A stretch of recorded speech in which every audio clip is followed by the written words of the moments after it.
The fallout continues after a very tense and heated Tuesday meeting held in Florida regarding the future of the Tampa Bay Rays.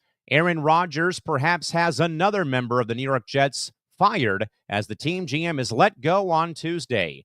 Can the Philadelphia 76ers really be flexed out of NBA primetime matchups? Front Office Sports does believe so. A massive shift in college hockey as the CHL will grant players college eligibility. And women's soccer gets a $30 million payday, courtesy of one of the wealthiest owners in the NWSL. All that and more on Press Row, right here and right now.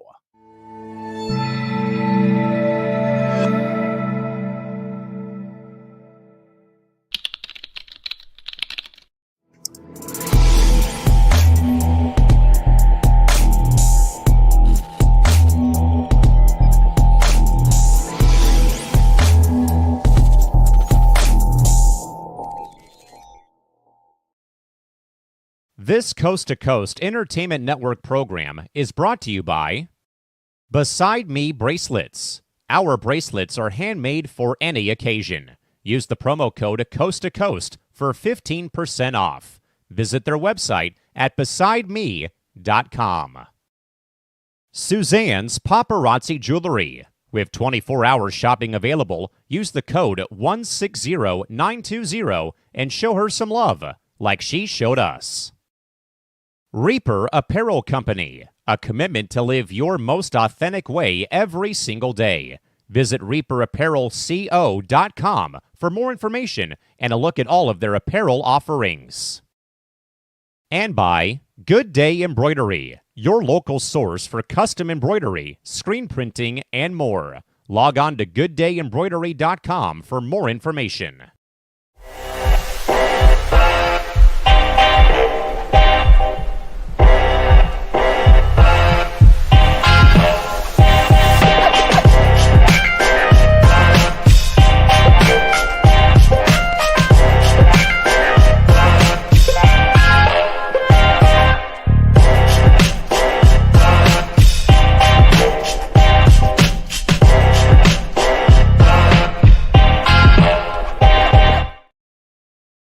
Good Tuesday evening, everybody, and welcome into another late-night edition of Press Row, covering all the angles of the sports world from the angles in perspective involving sports business and sports media, courtesy of our great sources over at Front Office Sports, also at Sportico.com, and also via our friends at AwfulAnnouncing.com. Yours truly, Callan McClurg, back with you here after a pretty long, month-long vacay, basically, away from hosting the programs. Again, as you folks probably know, with the schedule being where it is. Again, my Thursdays have been very much occupied over the last couple of weeks, but we thought, why not come back with a Tuesday episode of Press Row here tonight on C2C for this Tuesday, November 19th, 2024, soon to be a Wednesday, and it probably is wherever you folks might be joining us from here on either Facebook, YouTube, or on the Callan McClurg Sports Twitch channel this evening.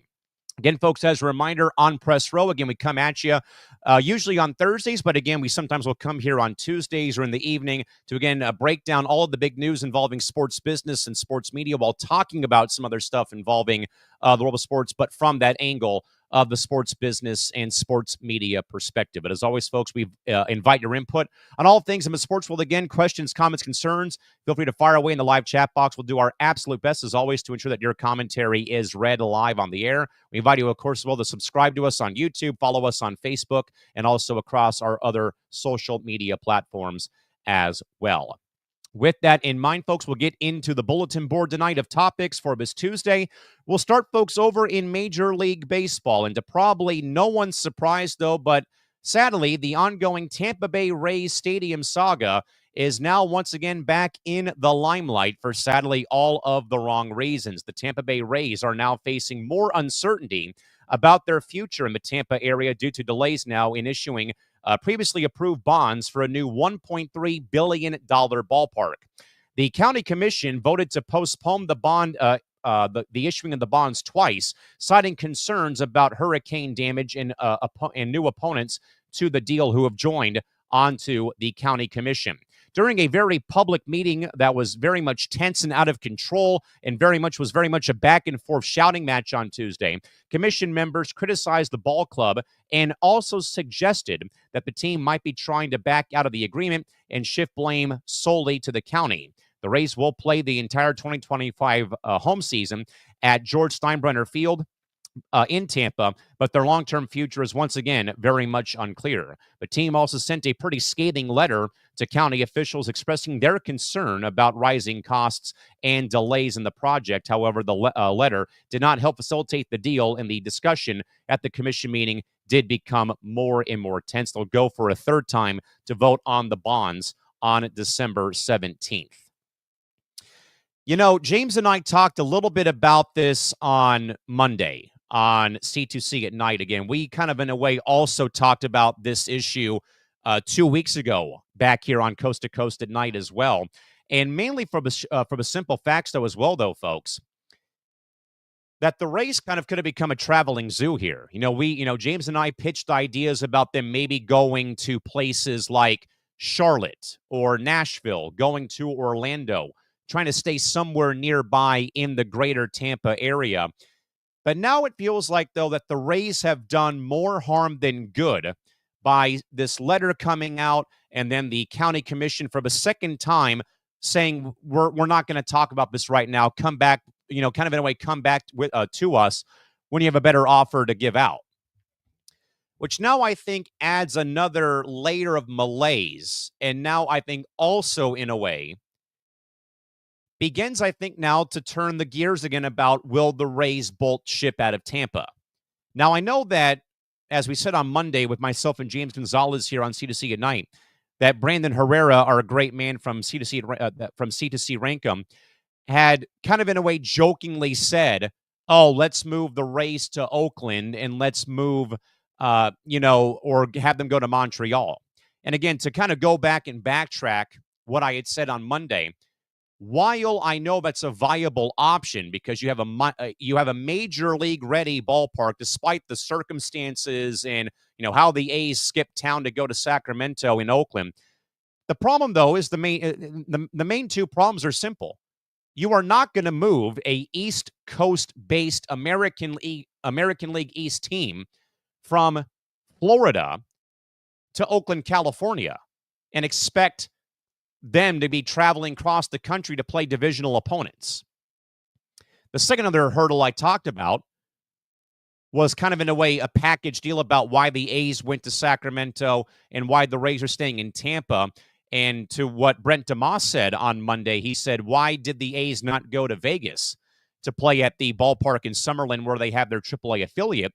The second talking point, though, but it's a very similar ordeal for both the Rays and Athletics, the television money.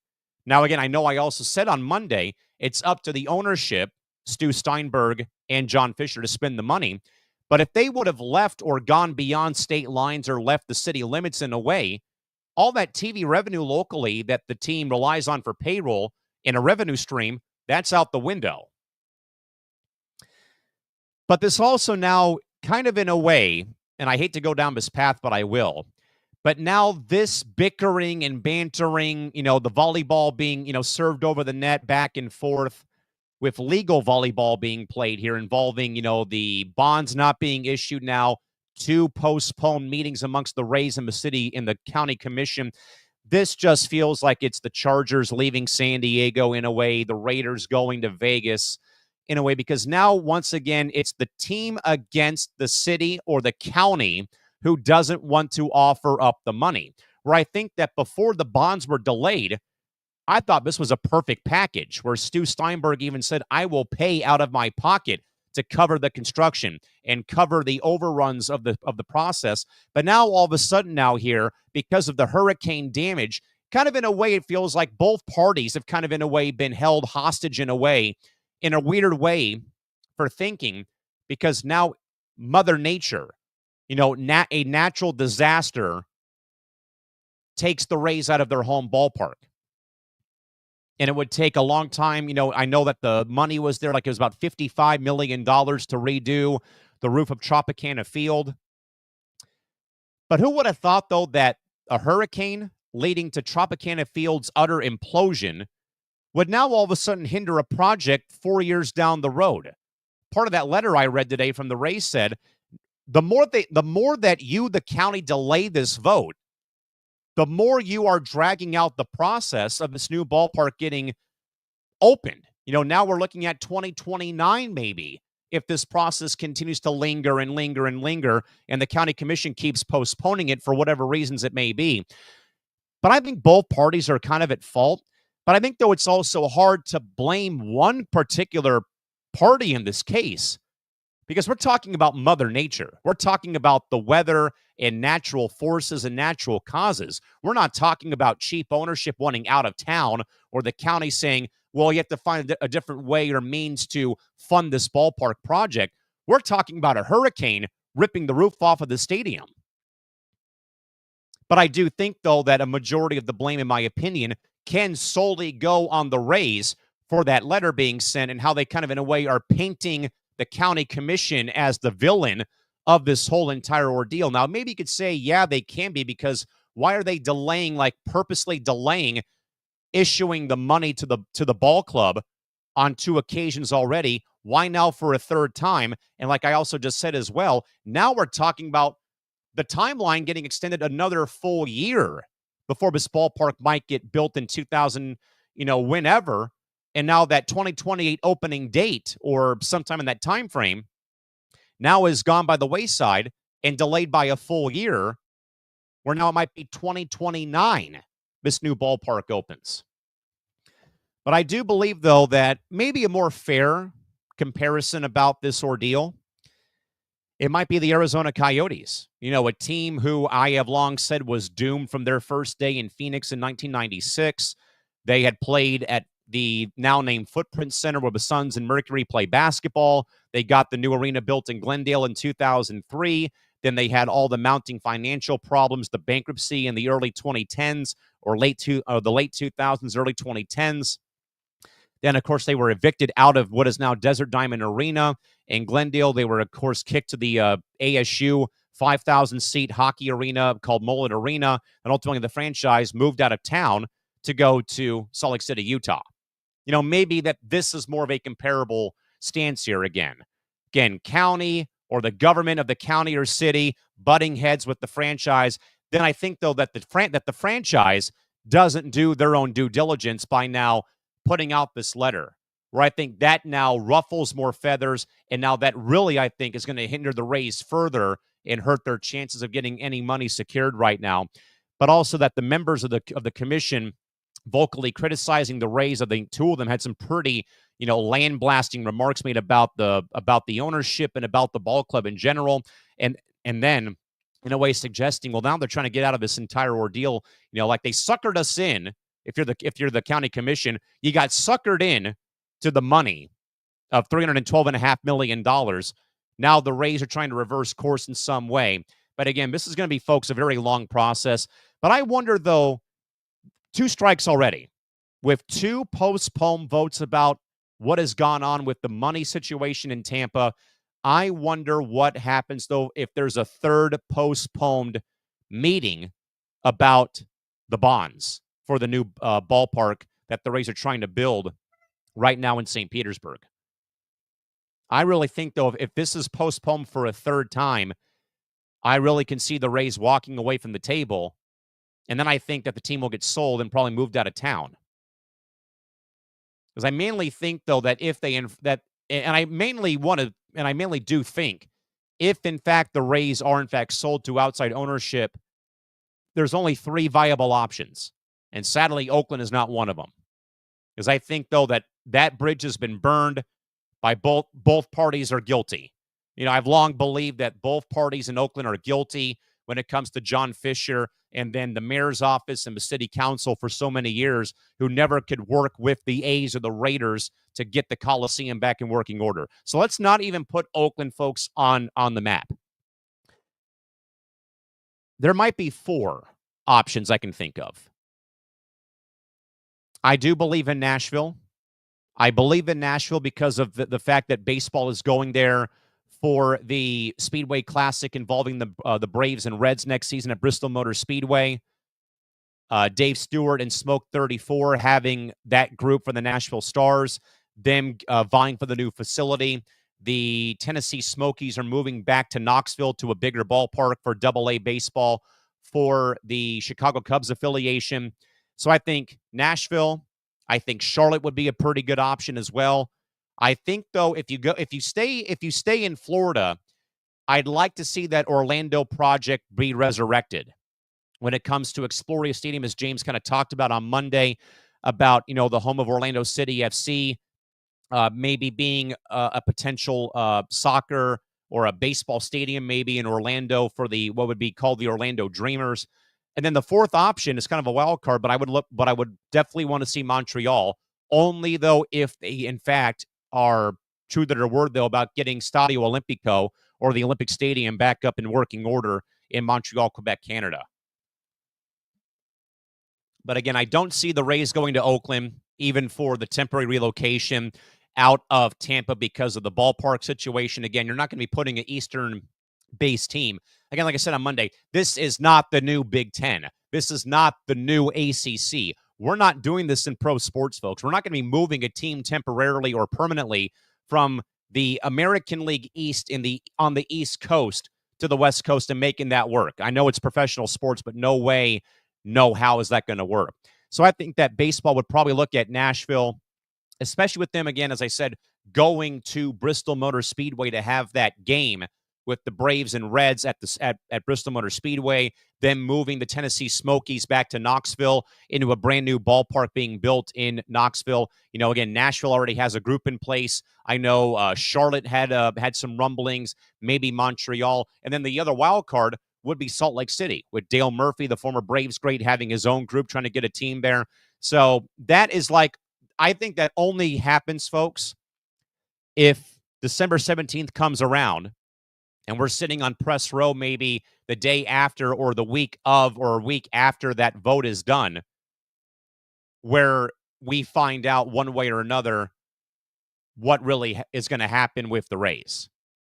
But again, folks, very much uncertain day down in Tampa, Florida, as the Rays and County Commission have butted heads in a pretty severe way, in my opinion, with the Rays sending off a letter that did not help facilitate any sort of deal, but also the discussion at said meeting had become way more intense and way out of control as the day went on.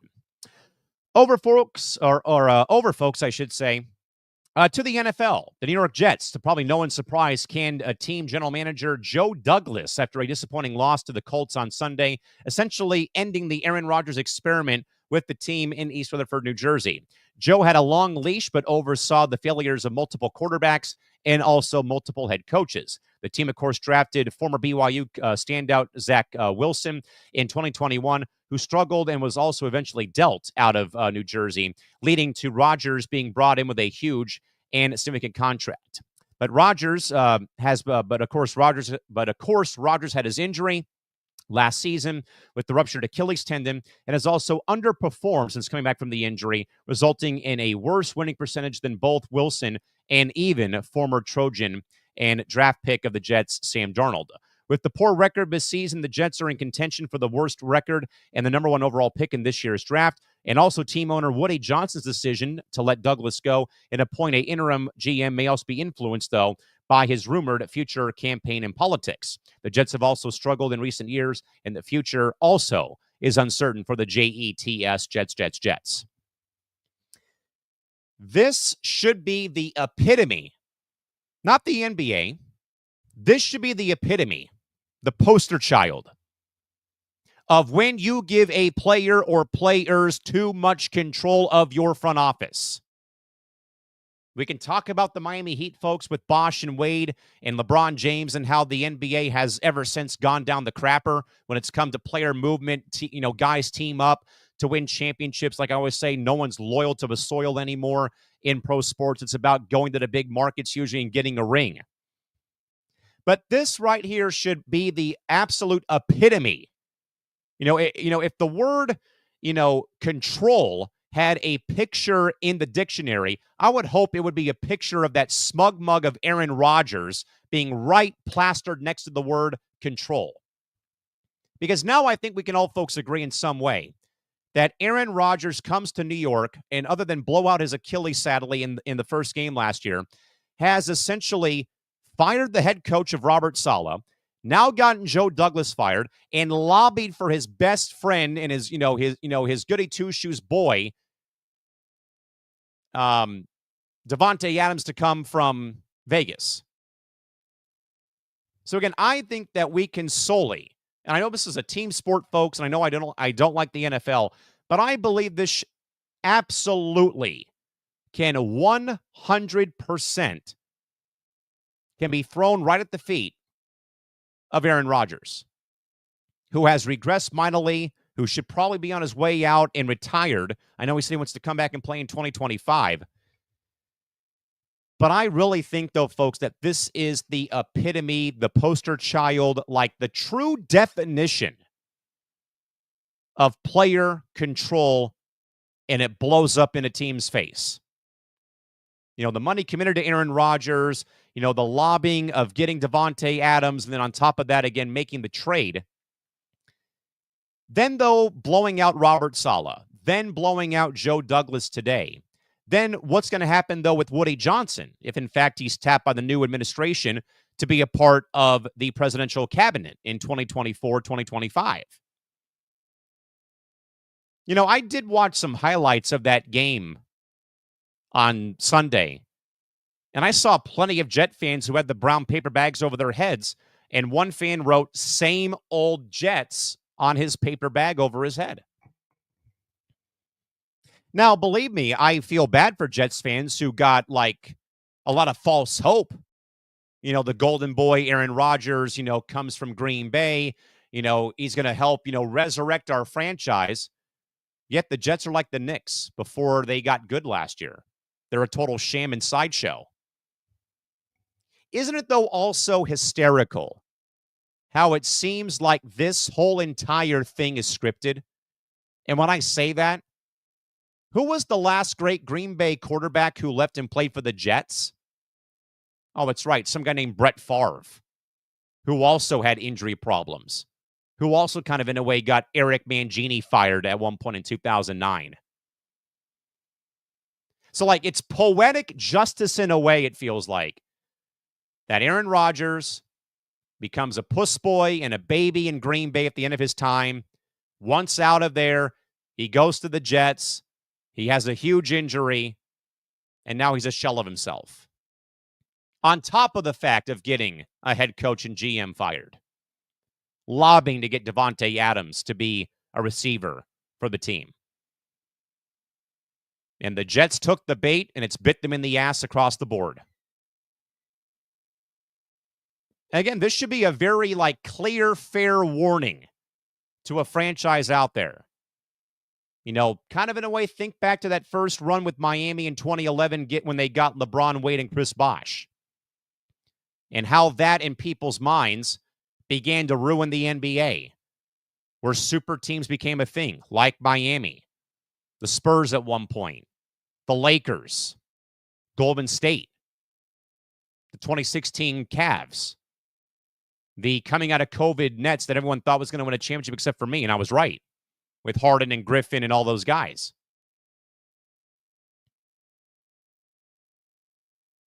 So I really think, folks, that Aaron Rodgers is setting the Jets back further and further and further, and he doesn't give a crap. I read a very, kind of in a way funny story on awfulannouncing.com earlier on Tuesday that basically said that Cousin Sal on the Bill Simmons podcast just absolutely lit Aaron Rodgers up like a Christmas tree on Christmas morning. Bringing up personal digs that Rodgers made against him and his cousin, Jimmy Kimmel. All of the very much out of the box, not even involved with football conversations about, conspiracy theories and, his thoughts on COVID and vaccines.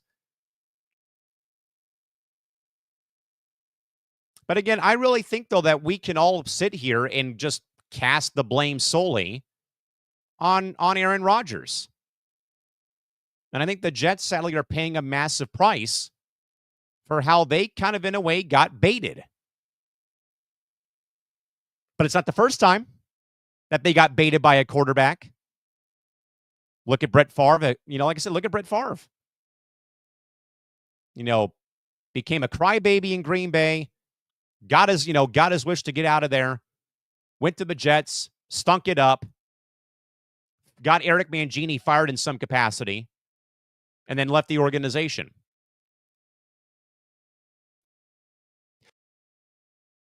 Do to complete like the ultimate like troll job of this being like Brett Favre 2.0 is he leaves the Jets and goes to Minnesota or goes to Chicago or goes to Minnesota maybe. That'd be like the ultimate like total troll job to just kind of in a way be like case in point, case closed. Aaron Rodgers was just like Brett Favre. And believe me, I don't watch the NFL, but I feel awful for Jets fans because, okay, we got Aaron Rodgers, yeah, let's go. This kind of, this might be a good thing. And I do feel bad that Aaron ripped his Achilles last season on the first game of the year.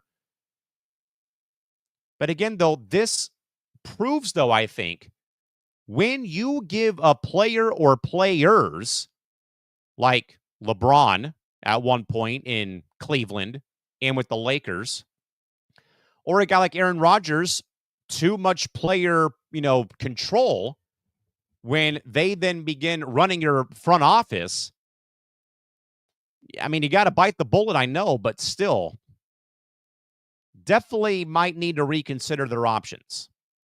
And I don't know where the Jets go from here. You're not going to bench him, obviously, that's for sure.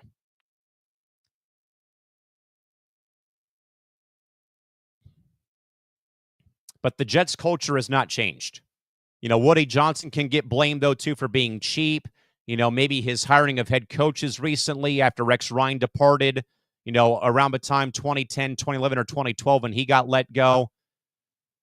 Maybe the GM hirings could also be kind of in a way under scrutiny for the Jets. The drafting of Zach Wilson, the drafting of Sam Darnold at one point in time. Mark Sanchez and the butt fumble that became like the epitome of the Jets in a nutshell. Like, holy cow, this is the Jets in a nutshell. But this is going to be a very painful rebuild for the Jets. Depending on what Woody Johnson's future looks like, again, with maybe him going back into politics for the next 4 years coming up in 2025. The contract of Rodgers, that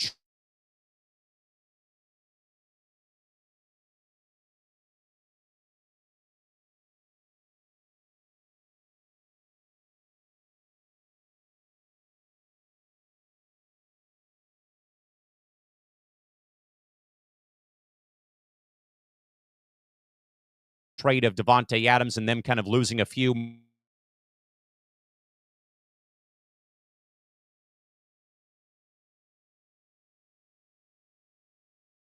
mean,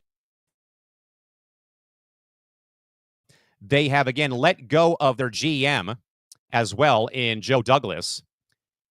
And again, I just really wonder, though, what the long-term plan is for the Jets. Again, I just really think, though, folks, that as we've seen here, again, Rodgers is the guilty party.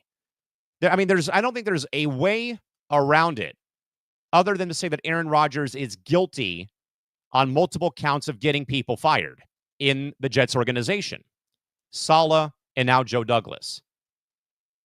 I don't see where else that we can cast the blame. Again, maybe we can give some small blame, though, to Woody Johnson and the ownership.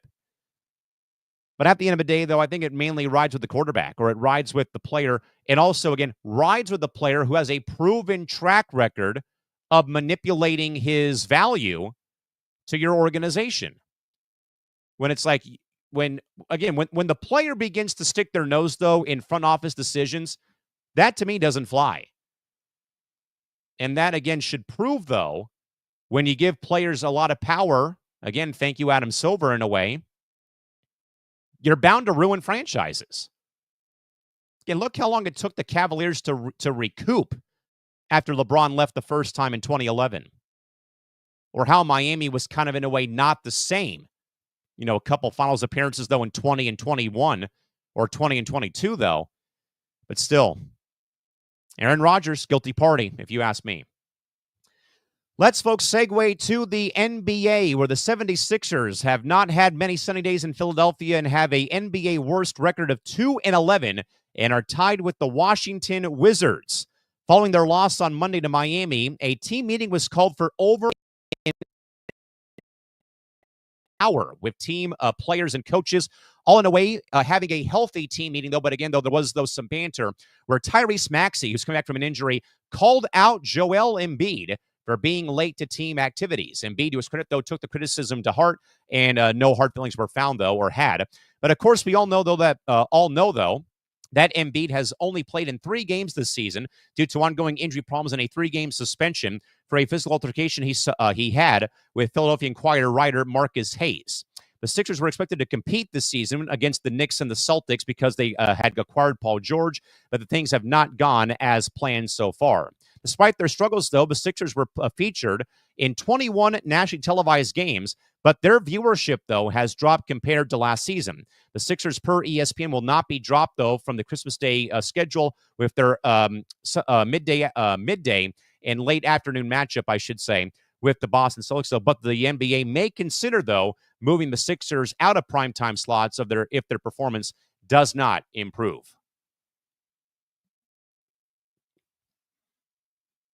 What a circus. What a circus. You know, for a team, folks, like we may have said was potentially a team that was looking at possibly challenging New York and challenging Philadelphia, challenging Boston, not even close.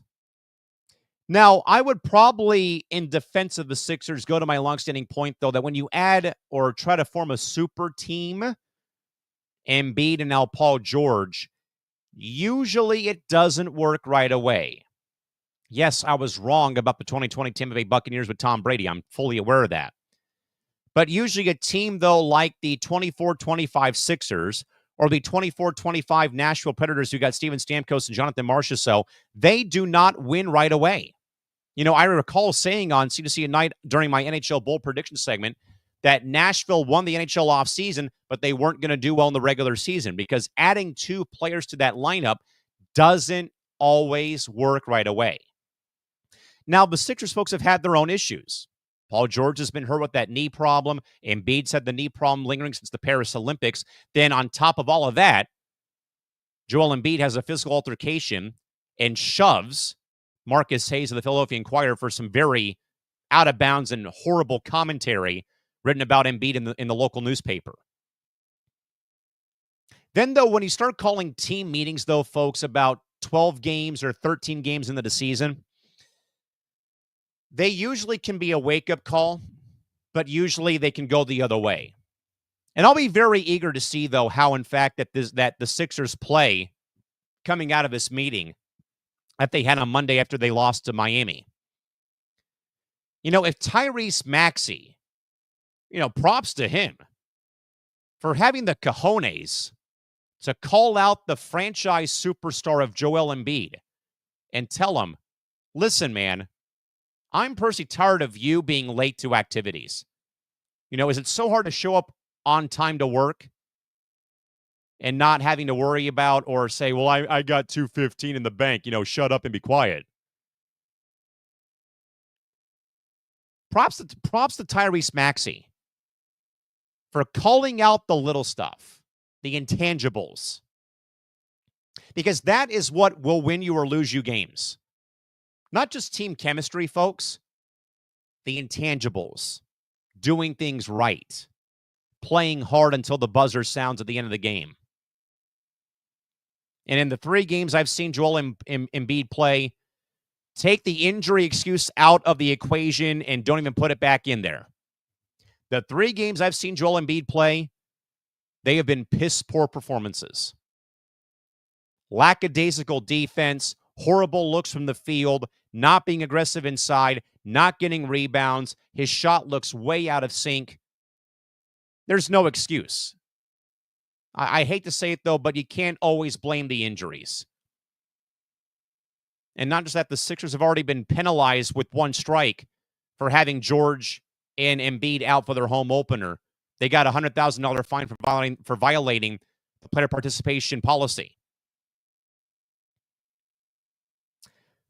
But now for the NBA folks to go as far as pulling an NFL rabbit out of the hat and now saying, okay, a 2-11 team will not sell on TV. We're pulling the Sixers off of national television. That would be a pretty big statement.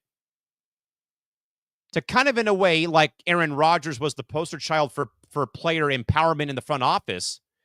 Now if you're the NBA, now the Philadelphia 76ers now become your epitome of, hey, if you keep sitting your players and you don't adhere to the fines that we give you for the player participation policy being enacted, we will pull you off national television. So how do you like them apples? But I also did read, though, that it would require, and I believe the NFL actually requires a minimum of 12 days notice to CBS or Fox or NBC or ESPN or ABC about, hey, we're going to flex out this Carolina-New Orleans game, for example, to show Detroit playing Minnesota instead in this time slot. They would have to give the TV, would have to give TV a 12-day notice at minimum so that they can send the crew to the new destination. But 21 games, though, with a guy like Joel Embiid and Paul George on the roster seems to me to be way too much. Like, I get it sounds sexy and a big draw. Hey, it's Philadelphia, great sports town, great tradition. But when the ball club's 2-11 and calling a team meeting 18 days into November, and they're 9 games below 500, and one of the other star players, but not the guy like Joel Embiid, calls out Embiid for being late and about the small intangibles, that is pretty concerning, I'd say, for not just the NBA, but for TV in general. Now, I do think it'd be very much unfair if the NBA, because of the record, then all of a sudden chose to flex out or remove the Sixers off the Christmas Day schedule. I don't think that'd be fair because that's going to be a long-time rivalry game between them and the Celtics in the afternoon time slot at 2 o'clock Pacific time out here on the left coast. But I do think, though, that this, again, much like the Aaron Rodgers argument, this could, again, be the NBA's way of saying, if you keep going against what we have laid out in the CBA when it comes to sitting your star players, even if they are injured and it lingers and lingers and lingers, we will start pulling you off of national television. And again, folks, you can say what you want about the in-season tournament, but I watched both games on TNT tonight involving the Cavs losing to the Celtics, and then the Spurs beat Oklahoma City. Other than the fact I did not like the Spurs having SATX on their jerseys and not saying Spurs, when Kevin Harlan says that the NBA Cup brings out the best of every team, that is what we should be striving for. Even if you don't like the IST. If the broadcast team is saying it maybe to save face or whatever, but again, that should be a wake-up call, though, to Philadelphia. Again, I know injuries are a part of the game, folks. But there has to come a point in time, though, if you're a Sixers fan, get these guys on the court. Quit sitting out games and costing us ball games. Especially when you're 9 games below 500 and tied with a very much dismal Wizards ball club, sadly, right now in the Eastern Conference. And again, I give a lot of respect to Tyrese Maxey calling out Joel Embiid. And I always say, folks, and like I said, in my time in team sports as a player, I get, though, sometimes you have to call one of these meetings. Get guys together, shut the locker room door, coaches can get involved, everyone say their piece, or, everyone say your piece or hold your peace. But Tyrese Maxey, though, is telling Joel Embiid, quit being about you and be about us. This is a, we, us, ourselves mindset, not a me, I, myself, ordeal here. But I do think, though, that some praise should go to Joel Embiid for not being a puss boy or a baby about the criticism. I think he adjusted very well, though, when he was asked about it, saying, yeah, I've been letting the team down when it comes to what happened with the suspension I had and, me being late and so on and so forth. But there's still a long way to go for the Sixers to make up the ground. But I wonder, though, if the NBA begins flexing out games, though, shoot another shot across the bow that says if you teams continue to not adhere to what we have already said regarding the ongoing player participation policy, we will begin to remove you off of national television. I think it only seems fair to me. We now will segue over, folks, to, wow, this is a very massive story that broke last Thursday in the world of college hockey. But the NCAA has recently changed its rule to allow all Canadian Hockey League, or CHL, players to now partake in college hockey without losing college eligibility. This decision was prompted by legal action and player interest, opens up the talent development pipeline now for the National Hockey League. Players in the CHL, or now even the Quebec Major Junior Hockey League or the Western Hockey League, will now be able to retain their college eligibility as long as they are not paid more than necessary expenses of roughly $600 in stipend pay. The league sees this as a positive development that will offer more opportunities for players and families to choose their development path. This change will likely increase the number of Canadian players entering the college hockey system and may also impact the USHL, the main feeder league into college hockey in the NCAA. The U.S. Hockey League also believes it remains a top development league for and path for collegiate and pro hockey, emphasizing the importance of preparation both on and off the ice. It's only a huge shift, folks, because two players have sued, or a player has sued 10 universities because of his stipend pay of $600 per month for rent. Because, folks, in these leagues, having been a part of a league like this in the former Western States Hockey League, players who come out to play in junior hockey come from everywhere. The U.S., Canada, Europe, Russia, so on and so forth. And in my 5 years in the Western States Hockey League and the influx of kids we had who came to San Diego from overseas or from out of the state or the city, we had what's called billet families.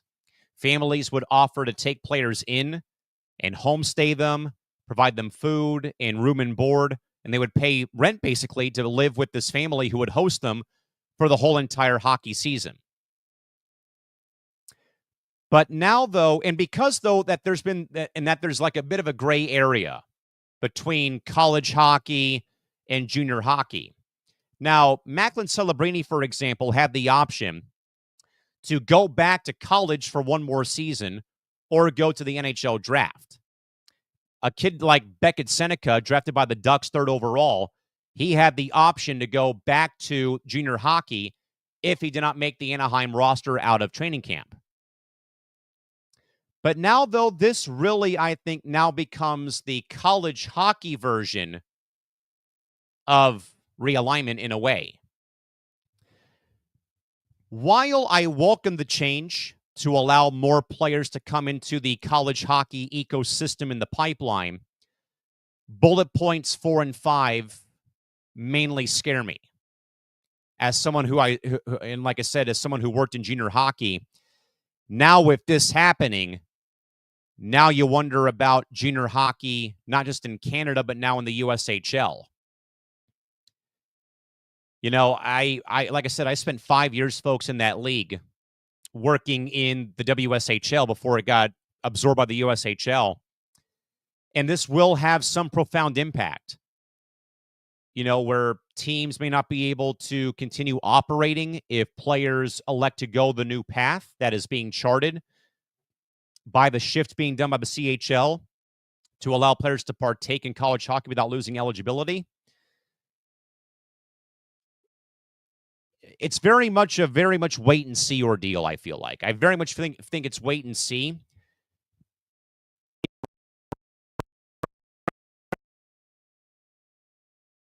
Many different ways.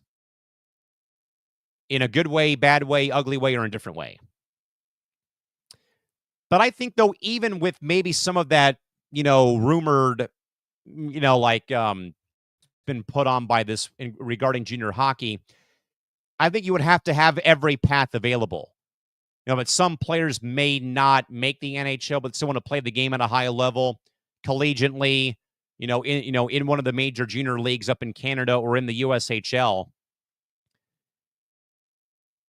But this will be a very intriguing story, folks, to keep an eye on, because this really, I think, though, will reshape draft classes for years to come. And maybe that guys can go to a 4-year, play 3 years, and then go pro.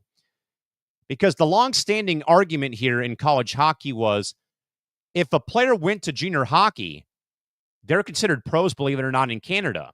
In the WHL, the Quebec Major Junior Hockey League, or even in the CHL, they are considered professionals because they're being paid, because then they have to turn around and pay that money back to the family that is hosting them with the billet fees, and then there's talk about, well, it has to be a certain, price you have to pay in a way regarding how much is the pay going to be worth. I think I heard it was like $600 per month, I think, for rent that these players were paying these host families in Canada. But with this lawsuit now put on by Ryan Masterson, who is suing 10 different colleges and also suing the NCAA to be able to make this happen, where more guys that play in his leagues up in the CHL, the QMJHL, and then the WHL. I welcome this, but I hope it doesn't affect leagues like the USHL, where, like I said, I think that every avenue has to still be available to players out there to maybe think about going pro in the NHL, or if they get offers to go play overseas, in the KHL in Russia, or the top leagues over in Europe, in Sweden, for example, or in England, or, over in Slovenia, Slovakia, for example, that every viable path needs to remain there. But I do think it could be a little bit of doom and gloom, though, if more players choose not to go the USHL route, for example, and elect to go right to a 4-year university for hockey. But this will be a very intriguing storyline to keep an eye on as time does go on. Because I kind of know, though, that at the end of my tenure with the San Diego Junior Gulls of the WSHL, by the time that I was kind of on my way out, a lot of the guys I knew, like Cassidy April and Wes Seidel, Eric Baldwin, they were already out of the program. They had outgrew the age requirement for the league, which I believe was between 16 to 21 years old.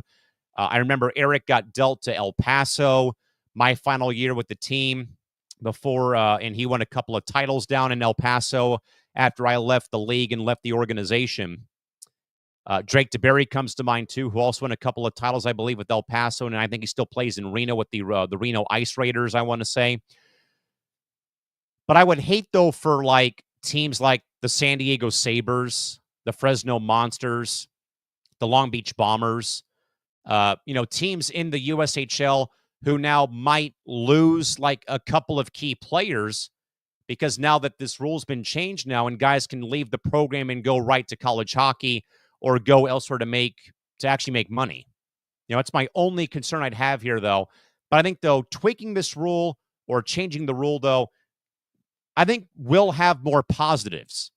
Again, Canadian players can jump ship from the CHL, for example, and now play at a 4-year university without losing any eligibility with either college hockey or their junior programs. If, in fact, they don't make the NHL roster, coming out of camp, though. But I think this is a positive, though. But again, though, bullet point 4 and 5, though, are still a little bit sketch for me personally, again, with my time in a league similar to the USHL, that, the main feeder league into college hockey might lose the pipeline and lose the plot if, in fact, this rule does go one way or the other. And again, I'm still intrigued, though, to see how, in fact, this does and will work out, though, as the process lingers. We'll move now, folks, to soccer, where massive women's soccer announcement was made by Washington Spirit owner Michelle King, who made a historic $30 million donation to the U.S. Soccer Federation, aimed mainly at both supporting girls and women's soccer. The funding is primarily focused on youth development to help regain Team USA's past dominance, as evidenced by recent bronze medal finishes in international competitions at the U17 and U20 levels. The gift will also double the number of camps for every age group and also enhance talent identifying tools over the next 5 years. Along with youth support, the donation will also seek to boost professional development for female players, coaches, and also referees, with the goal of doubling the number of female officials and coaches in soccer. Michelle's generosity does not stop there. She has also donated funds to female health initiatives, sports technology companies, and also partnered with European women's soccer teams. Her donation is also recognized as the biggest ever in women's soccer since Team USA's women's national team fought for and won an equal pay lawsuit and settled with the USA Soccer Federation 2 years ago in 2022. Yep, massive. Absolutely massive, folks, for the fact, as I have long said, again, if you are still on the fence about women's sports, no better time to get behind women's sports and do it. There's plenty of room to do it, folks.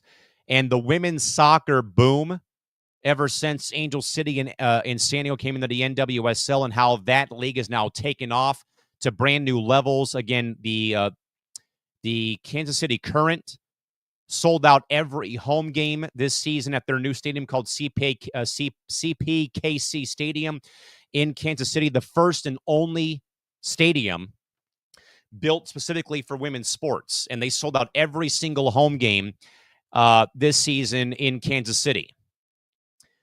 But Michelle King, though, with this $30 million donation, though it might sound like this is like a booster giving their money to like their college alma mater, this, folks, is only going to help women's soccer grow and grow and grow. And I would kind of say that other than the Paris Olympics, the U.S. women's soccer team has kind of been in a little bit of disarray in a way, but also not been their usual selves. Again, the early exit in the World Cup fairly recently, the public scorn regarding the team, a lot of banter on Fox Sports during that World Cup that they lost in Australia, and former teammates of theirs calling them out and stuff like that. But then, though, the team kind of redeeming themselves in Paris in 2024. And now here's Michelle King, full owner now of the Spirit, part owner of the Baltimore Orioles. And this landmark donation, though, is only going to help women's soccer further. And I do think, though, that it's mainly about the youth level. And I think we've heard that, folks, for like our entire lives, basically, that it's about developing youth talent, which, again, is not really a thing in the States, though, where, again, we're able to send kids to play other sports. But with where women's soccer is now, with the NWSL adding some new teams, adding a new team in Boston fairly soon, and then the attendance, the viewership numbers, the demand for women's soccer and women's sports in general, this now not just only helps the sport, but now can help USA Soccer recoup what the women's team has been known to be, and that has been, like world beaters, basically. But also, like it was said, though, I mainly look at it, though, about developing the future. Folks, for a long time here in San Diego with the Padres, we were made to always believe to look ahead to the future, post-1998. They had all these very stupid, programs, I remember having one that was called The Blueprint for the Future. It was literally, Padre players like Mike Darr, Eric Owens, Oliver Perez, Jake Peavy, for example, on this cover. And it was literally, the cover was an actual like blueprint in the background. And that didn't sell well. But this now here is about redoing the blueprint for everyone not on the national team. Your U19s, your U18s, the U17s, all the big tournaments like the Surf Cup in San Diego. And not just that, though, you're also giving more players at every age group over the next 5 years a better chance to get scouted. Maybe by a college, maybe by the national team, maybe by a U17 club for Team USA. I also love, though, that Michelle also is trying to get more coaches and referees involved with women's soccer. I really do, in fact, like that as well. But I think this is a boost, and it's very much deserved with where women's soccer has gone regarding the additions of Angel City FC, the addition of San Diego. A very great year for Bay FC up in San Jose this season. The league also going to Boston, I believe, in the next 2 years. On top of the WNBA success as well, with them going to Golden State or to San Francisco next season, then going to Toronto, then going to Portland. And also maybe the storyline, too, of Marta, legendary Brazilian superstar sensation, dragging her team to the final coming up on Saturday versus Washington. This is going to be probably, I won't say a make or break 5 years for USA women's soccer, but it ensures, though, that the next 5 years will be bright by putting resources in place to further groom younger talent. Again, like I said, though, again, the very surprising losses by the U17 women's team and the U20 team to North Korea, for example, in a very wacky game, but then they recovered, though, for a third-place finish. You have to replenish that pipeline. And I really have long believed, though, that this is like a golden era for USA soccer in general. Luring Emma Hayes to take over the women's team, her first tournament in Paris, they win the gold medal. And then Coach Hayes wins the Ballon d'Or for Best Coach of the Year, on top of her success at Chelsea with their women's program overseas. Then the men's team, hiring their new head coach. They've had a great start to their run right now in the CONCACAF tournament with 2 wins over Jamaica. But having a player like Kristen Pulisic, for example, being like the golden boy of American, of the U.S. men's national team. And now we need to kind of, in a way, replenish that pipeline for the women's side.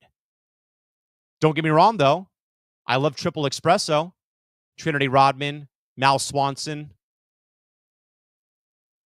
I mean, I loved how they played in Paris with those 2 of the 3 players on that line. But now it's also about filling in holes that will eventually arise once more players like Alex Morgan retire.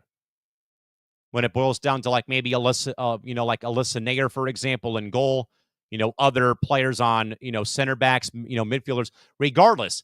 Now it's about restocking that American women's soccer juggernaut pipeline. And this $30 million gift from Michelle Kang is only going to further help when it comes to finding talent maybe in obscure places or at a tournament, for example, like the Surf Cup here in San Diego held in Del Mar every year.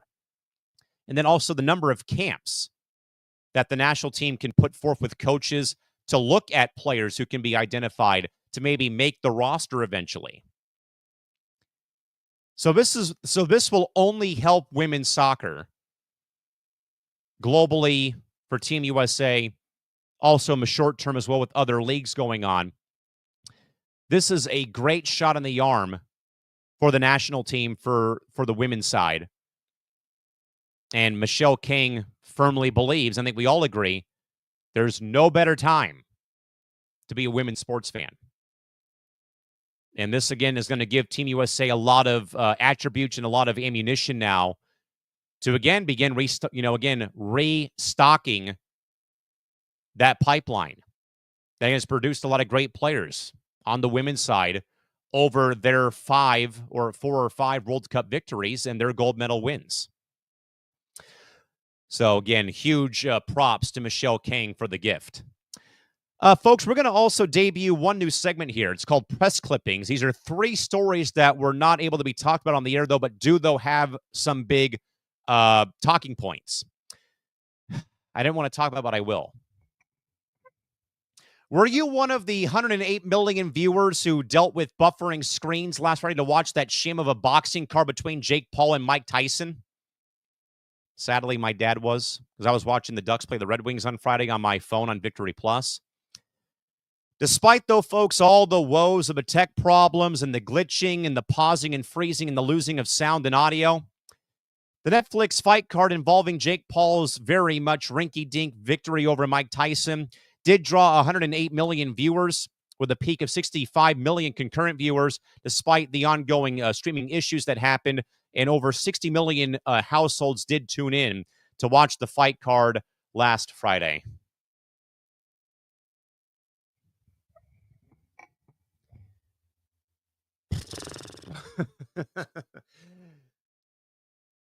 Do I want to play nice about this, or do I want to just go off and blow a gasket at 11 o'clock at night on a Tuesday? I'll play nice. Maybe. Let's just be honest, folks. The only fight that mattered on that entire card was Katie Taylor winning over Amanda Serrano in very controversial fashion. That was the lone legitimate fight I actually wanted to watch on that card on last Friday. And I told one of my coworkers at the sports arena, Will Kreff, because we were texting during the course of the fight. Amanda Serrano getting robbed for the second time epitomizes how much of a sham and colluded the sport of boxing is. Serrano should have beaten Taylor twice already. And I told Will I was rooting for Katie Taylor, being Irish. But the headbutting, the lack of fouls being called, one stoppage to stop the blood, but no foul, no point deduction. What the hell was that? It just proves again that Amanda Serrano was hosed for the second time by terrible officiating and horrible judging.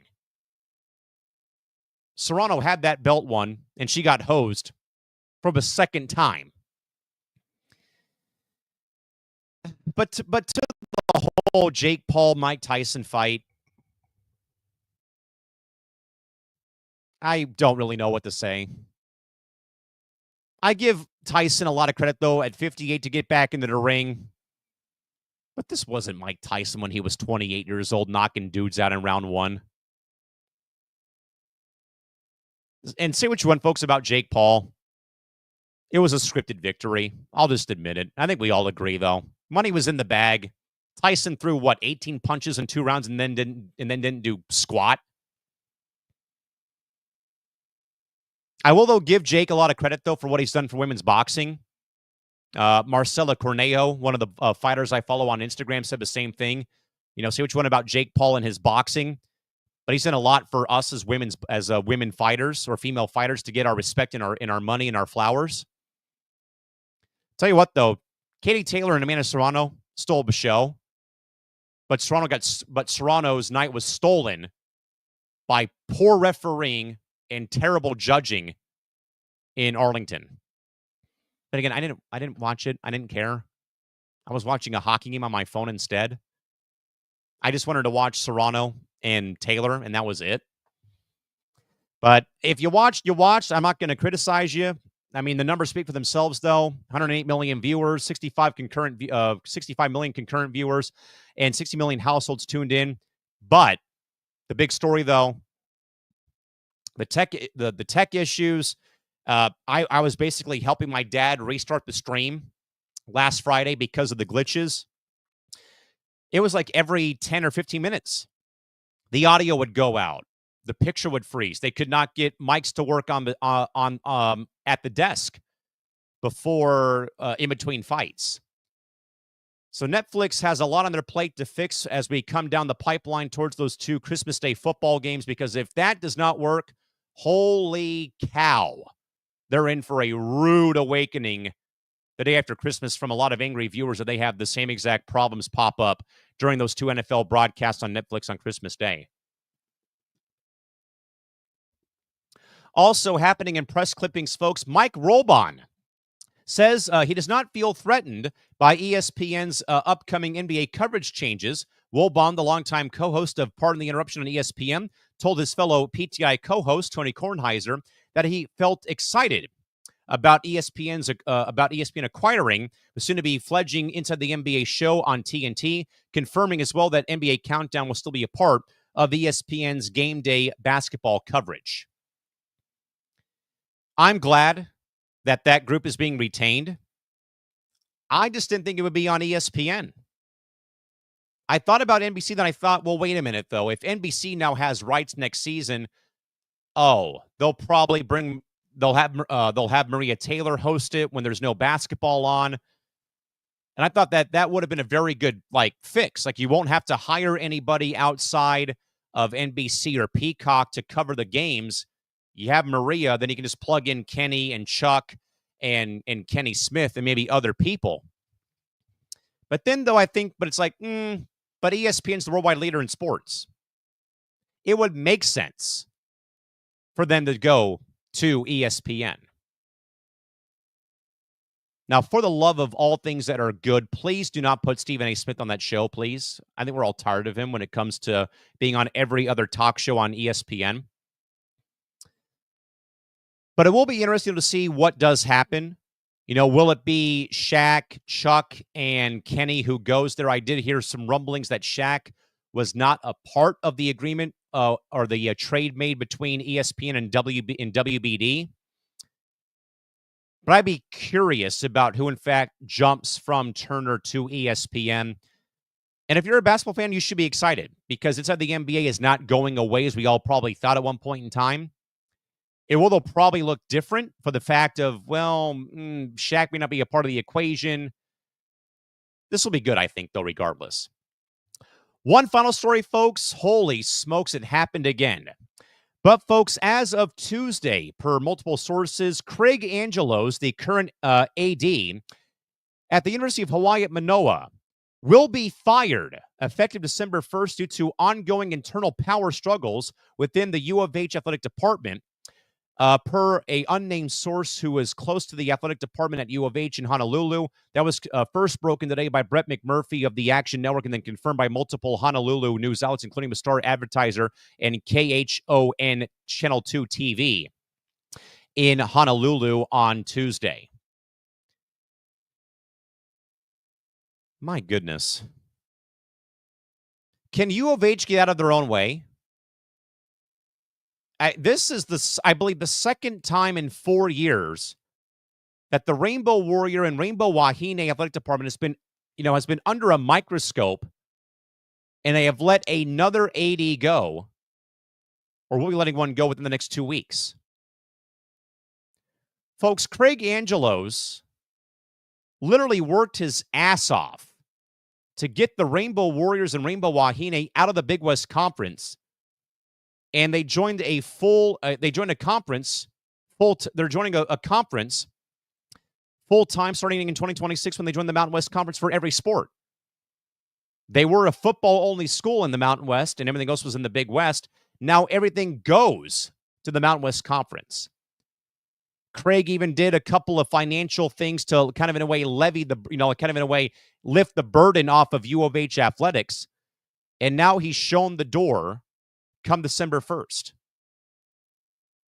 So there is definitely something going on behind those closed doors that I've not gotten a grasp upon. I've tried to reach out to sources in Honolulu who I know that work at KHON TV or work within the U of H or work at U of H. But this is pretty demoralizing. You know, an AD who goes like above and beyond to make the university better in this ongoing, ever changing chess game of conference reshuffling and realignment. Yet, though, because of an ongoing power struggle within the athletic department, he's fired? It makes no damn sense.